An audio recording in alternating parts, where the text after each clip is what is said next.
ಎಲ್ರಿಗೂ ನಮಸ್ಕಾರ. ನಾಳೆ ವೈಕುಂಠ ಏಕಾದಶಿ ಇದೆ. ವೈಕುಂಠ ಏಕಾದಶಿಗೆ ಸಂಬಂಧಿಸಿದಂತೆ ಅಕ್ಕಿ ಹಿಟ್ಟಿನಿಂದ ನಾವು ಸ್ವಾಮಿಗೆ ದೀಪವನ್ನು ಹಚ್ಚುವಂತಹದ್ದು ಬಹಳ ಶ್ರೇಷ್ಠ. ಯಾರೆಲ್ಲ ನಾಳೆ ಏಕಾದಶಿ ಉಪವಾಸ ಮಾಡ್ತೀರಾ ಅವರು ಈ ಅಕ್ಕಿ ಹಿಟ್ಟಿನ ದೀಪವನ್ನು ಶ್ರೀಮನ್ ನಾರಾಯಣನಿಗೆ ತಪ್ಪದಲೇ ಹಚ್ಚಿ, ಬಹಳ ಒಳ್ಳೆಯದು. ಯಾವ ರೀತಿ ಈ ದೀಪಗಳನ್ನ ತಯಾರಿಸ್ಕೊಳ್ಳೋದು ಅಂತಂದರೆ, ಇವತ್ತು ರಾತ್ರಿ ಅಂದರೆ ನೀವು ಮನೆಯಲ್ಲಿ ಈ ರೊಟ್ಟಿಯೆಲ್ಲ ಹಾಕಿಸ್ಕೊಂಬಂದಿರ್ತೀರಲ್ವ, ಹಸಿಟ್ಟು ಅದರಲ್ಲೆಲ್ಲ ಮಾಡಿಬಿಡಬಾರ್ದು. ಸ್ನಾನ ಮಾಡ್ಕೊಂಡಿರಬೇಕು. ಸ್ನಾನ ಮಾಡಿಕೊಂಡು ಇವತ್ತು ರಾತ್ರಿ ಒಂದು ಮುಷ್ಟಿಯಷ್ಟು ಅಕ್ಕಿಯನ್ನು ಕ್ಲೀನಾಗಿ ತೊಳೆದ್ಬಿಟ್ಟು ಒಣಗಲಿಕ್ಕೆ ಬಿಡಿ. ಒಣಗ್ದಷ್ಟೇ ಸಾಕು. ಬೆಳಗ್ಗೆ ಇನ್ನೇನು ನೀವು ಪೂಜೆ ಮಾಡೋ ಸಮಯಕ್ಕೆ ಅದನ್ನು ಮಿಕ್ಸಿಲಿ ನುಣ್ಣಗೆ ಮಾಡ್ಕೊಳ್ಳಿ, ಪೌಡರ್ ಥರ ಮಾಡಿಕೊಂಡು ಅದಕ್ಕೆ ಸ್ವಲ್ಪ ಜೇನುತುಪ್ಪವನ್ನು ಇಲ್ಲ ಅಂತಂದರೆ ತುಪ್ಪವನ್ನು ಮತ್ತು ಸ್ವಲ್ಪ ಮಡಿ ನೀರನ್ನು ಬೆರೆಸ್ಕೊಂಡು ದೀಪದ ಆಕಾರಕ್ಕೆ ತೆಗೆದುಕೊಳ್ಳಿ. ಅದನ್ನು ಅಕ್ಕಿ ಹಿಟ್ಟಿನಿಂದ ದೀಪದ ಆಕಾರಕ್ಕೆ ಅದನ್ನು ತಗೊಳ್ಳುವಂಥದ್ದು. ಈ ರೀತಿ 2 ದೀಪಗಳನ್ನು ಸಿದ್ಧ ಮಾಡ್ಕೊಳ್ಳಿ.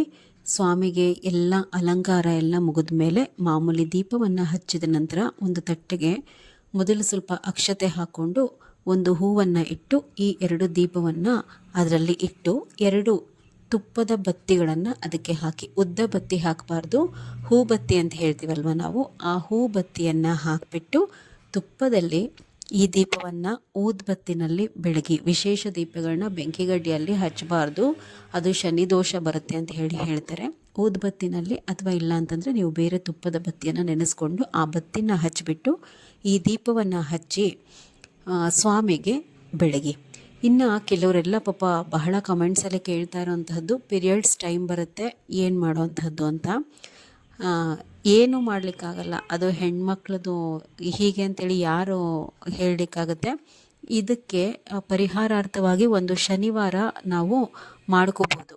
ಈ ವೈಕುಂಠ ಏಕಾದಶಿ ದಿನ ಯಾರೆಲ್ಲ ಮಿಸ್ ಆಗುತ್ತೆ ಪೀರಿಯಡ್ಸಿಂದ ಅವ್ರಿಗೆ ನೆಕ್ಸ್ಟ್ ಶನಿವಾರ ಮಾಡುವಂತಹದ್ದನ್ನು ಹೇಳ್ಕೊಡ್ತೀನಿ. ಅಂದರೆ ಸಂಪೂರ್ಣವಾಗಿ ನಾವು ಈ ಏಕಾದಶಿ ಪಾಲನೆ ಮಾಡಿದಷ್ಟು ಫಲ ಸಿಗದೇ ಇದ್ರೂ ಉಪವಾಸ ಮತ್ತು ಈ ಏಕಾದಶಿ ಮಾಡಿದಂತಹ ಸ್ವಲ್ಪನಾದರೂ ಫಲ ನಮಗೆ ಲಭ್ಯ ಆಗುವಂತಹದ್ದು ಒಂದು ಶನಿವಾರ ಮಾಡ್ಕೋಬೋದು.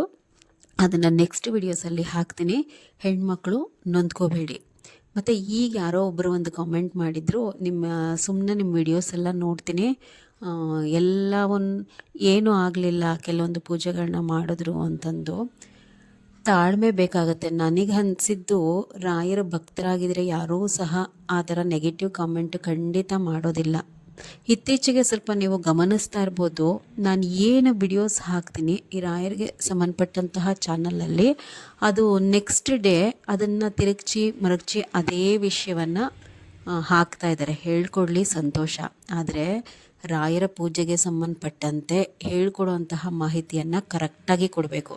ಅವ್ರಿಗೇ ಗೊತ್ತಿರೋದಿಲ್ಲ ನೀಟಾಗಿ. ಇಲ್ಲಿ ನನ್ನ ಚಾನಲನ್ನು ನೋಡಿ ಅವ್ರು ಅರ್ಧಂಬರ್ಧ ತಿಳ್ಕೊಂಡು ಅವ್ರ ಚಾನಲಲ್ಲಿ ಹೇಳಿಕೊಟ್ಟು ನೀವು ಕಲಿಯೋ ಅಷ್ಟೊತ್ತಿಗೆ ಅದು ಅರ್ಧಕ್ಕರ್ಧ ವಿಷಯಗಳು ಅಲ್ಲೇ ಹೊರಟೋಗಿರುತ್ತೆ. ದಯಮಾಡಿ ಸ್ವಲ್ಪ ಇಂತಹದ್ರ ಬಗ್ಗೆ ಜಾಗ್ರತೆ ಇರಲಿ. ನಿಮ್ಮ ಕಣ್ಣಿಗೂ ಈ ಥರದ್ದು ಬಿದ್ದಾಗ ಒಂಚೂರು ನೀವು ನನ್ನ ಗಮನಕ್ಕೆ ತಗೊಂಬನ್ನಿ. ನಾನು ನೋಡ್ತಾ ಇದ್ದೀನಿ, ನಾನು ಇನ್ಫಾರ್ಮೇಷನ್ ಹಾಕಿ ನೆಕ್ಸ್ಟ್ 2 ಡೇಸ್ ಒಳಗಡೆ ಅದೇ ಇನ್ಫಾರ್ಮೇಷನಿಗೆ ಸಂಬಂಧಪಟ್ಟಂತೆ ಕೆಲವೊಂದು ಚಾನಲಲ್ಲಿ ವಿಡಿಯೋಸನ್ನು ಅಪ್ಲೋಡ್ ಮಾಡ್ತಾರೆ. ಹೇಳ್ಕೊಡಿ. ನಾನು ಹೇಳೋದು ಒಂದೇ, ನೀವು ಯಾರಾದರೂ ದಯವಿಟ್ಟು ಈ ರೀತಿ ಮಾಡೋ ಅಂಥವರು ನನ್ನ ವಿಡಿಯೋ ನೋಡ್ತಿದ್ರೆ, ನಮಗೆ ಸಂಪೂರ್ಣವಾಗಿ ರಾಯರ ಬಗ್ಗೆ ಆಗಲಿ ಅಥವಾ ಯಾವುದೇ ಪೂಜೆ ಪುನಸ್ಕಾರದ ಬಗ್ಗೆ ಆಗಲಿ ಸರಿಯಾದಂತಹ ಮಾಹಿತಿ ಗೊತ್ತಿದ್ದರೆ ನಾವು ಬೇರೆಯವ್ರಿಗೆ ಹೇಳ್ಕೊಡ್ಬೇಕು. ಯಾಕೆ ಅಂತಂದರೆ ನಾವು ತಪ್ಪಾಗಿ ಪೂಜೆ ಪುನಸ್ಕಾರ ಮಾಡೋದೇ ದೊಡ್ಡ ತಪ್ಪು ರಾಯರ ವಿಷಯದಲ್ಲಿ.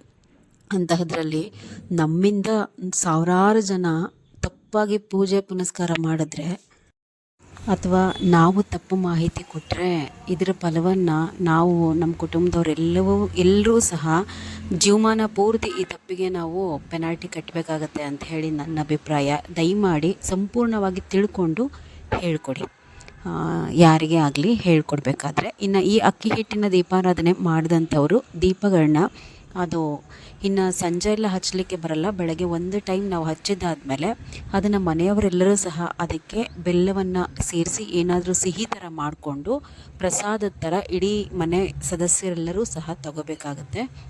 ಅದನ್ನು ಗಿಡದ ಬುಡಕ್ಕೆ ಹಾಕೋದು, ಎಸೆಯೋದಕ್ಕೆಲ್ಲ ಹೋಗಬೇಡಿ. ದಯಮಾಡಿ ಯಾರೆಲ್ಲ ಉಪವಾಸ ಇರ್ತೀರ ಈ ದೀಪವನ್ನು ತಪ್ಪದಲ್ಲೇ ಹಚ್ಚಿ. ಈ ದೀಪ ಹಚ್ಚೋದಕ್ಕೆ ಬಹಳಷ್ಟು ಒಳ್ಳೆ ಫಲ ಇದೆ. ರಾಯರ ಪೂಜೆ ಪುನಸ್ಕಾರ ಮಾಡೋರು, ವ್ರತ ಮಾಡೋರಿಗೆ ತಾಳ್ಮೆ ಇರಬೇಕಾಗತ್ತೆ. ಈಗ ಒಂದು ಪೂಜೆ ಅಥವಾ ವ್ರತ ಮಾಡಿದ ತಕ್ಷಣ ಆಗಲಿಲ್ಲ ಅಂತಂದರೆ ನಮ್ಮ ಕರ್ಮದ ಗಂಟು ರಾಯರು ಕಡಿಬೇಕು.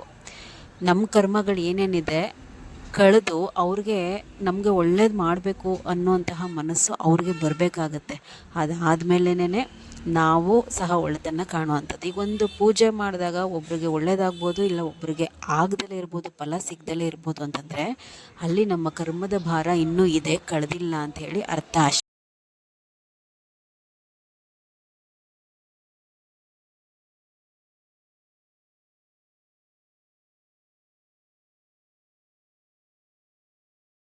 ರಾಯರು ಅನುಗ್ರಹ ಮಾಡೋ ತನಕ ಸ್ವಲ್ಪ ತಾಳ್ಮೆ ಇರಲಿ. ಆ ರೀತಿ ಎಲ್ಲ ಮಾತಾಡಬಾರ್ದು ನೆಗೆಟಿವ್ ಆಗಿ ರಾಯರ ಬಗ್ಗೆ. ಏನೂ ಆಗಲಿಲ್ಲ, ಪೂಜೆ ಪುನಸ್ಕಾರ ಮಾಡಿದ್ರು ಅನ್ನೋ ಥರ ದೊಡ್ಡ ತಪ್ಪಾಗುತ್ತೆ ಅದು. ರಾಯರೆಲ್ರಿಗೂ ಸಹ ಒಳ್ಳೇದು ಮಾಡಲಿ. ಎಲ್ರಿಗೂ ವೈಕುಂಠ ಏಕಾದಶಿಯ ಶುಭಾಶಯಗಳು. ನಮಸ್ಕಾರ.